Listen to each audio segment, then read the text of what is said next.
సరైన ధీటైన సమాధానం కేంద్ర ప్రభుత్వం చాలా స్పష్టంగా చెప్తుందని గౌరవ ప్రధానమంత్రి గారు అనేక సందర్భాల్లో చెప్తూ వచ్చారు.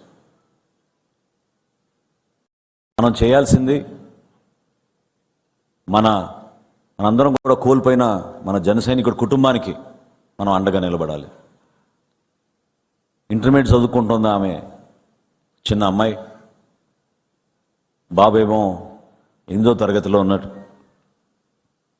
వీళ్ళందరూ కూడా కావల్లోనే ఉండి ఇతర రాష్ట్రాల్లో ఉద్యోగాలు చేసుకున్నా కూడా వారానికి 3 రోజులు 4 రోజులు వచ్చి కావల్లో ఉండి తల్లిదండ్రులను చూసుకునే ఒక అద్భుతమైన కుటుంబం.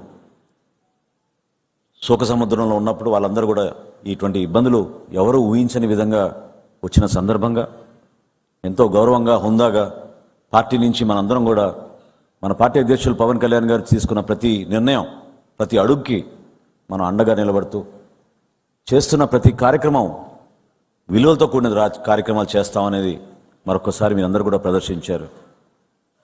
భారతదేశంలో నాకు తెలిసినంత వరకు ఏ రాజకీయ పార్టీ కూడా ఇట్లా 3 రోజుల కార్యక్రమాలు చేయలేదు. మనం చేసాం, గర్వపడే విధంగా చేసాం. అది మన నాయకుడిని మనం స్ఫూర్తిని తీసుకుని చేసాం. పోటీతత్వాన్ని కాదు, కానీ ఈ సందర్భంగా నిలబడాల్సిన బాధ్యత మన పైన ఉంది. ఈ బాధ్యతని మీరందరూ కూడా చాలా జాగ్రత్తగా, ఎక్కడ కూడా ఎటువంటి పరిస్థితుల్లో కూడా ఎవరిని కూడా రెచ్చగొట్టకుండా, ఎక్కడ కూడా ఎటువంటి సందర్భాల్లో ఒకరిని అగౌరవపరచకుండా కలిసిమెలిసి మనం భారతదేశాన్ని ముందుకు తీసుకెళ్లే విధంగా గౌరవ ప్రధానమంత్రి గారు నరేంద్ర మోడీ గారి నాయకత్వాన్ని బలపరుస్తూ రాష్ట్రంలో మనం చేస్తున్న అనేక కార్యక్రమాల్ని జనసేన పార్టీ ఎప్పుడు కూడా మన క్రియాశీలక సభ్యులకి ఏ విధంగా అండగా ఉంటామో మీరందరూ చూశారు. ఎల్లప్పుడూ మనం ఆ విధంగా అండగా నిలబడి ఆ కుటుంబానికి ధైర్యం నింపే విధంగా ఖచ్చితంగా మీ అందరూ కూడా ఎప్పుడు కూడా ఈ విధంగా నిలబడతారని, చాలా తక్కువ సమయం ఇచ్చినా కూడా దూర ప్రాంతాల నుంచి ఇంతమంది హాజరవడం మనస్ఫూర్తిగా మీకు పార్టీ అధ్యక్షులు పవన్ కళ్యాణ్ గారి తరఫున, పార్టీ తరఫున మీకు ధన్యవాదాలు తెలుపుకుంటూ ఇప్పుడు మన పార్టీ అధ్యక్షులు పవన్ కళ్యాణ్ గారిని మాట్లాడమని కోరుతున్నాను.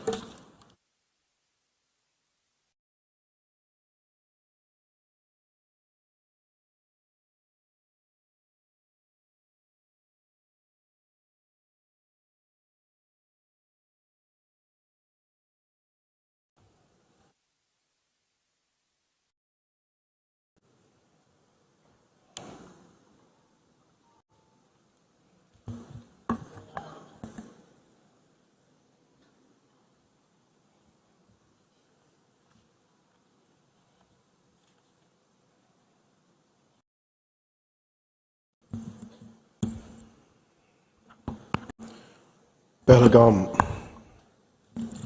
తీవ్రవాదుల కాల్పుల్లో చనిపోయిన 26 మందిలో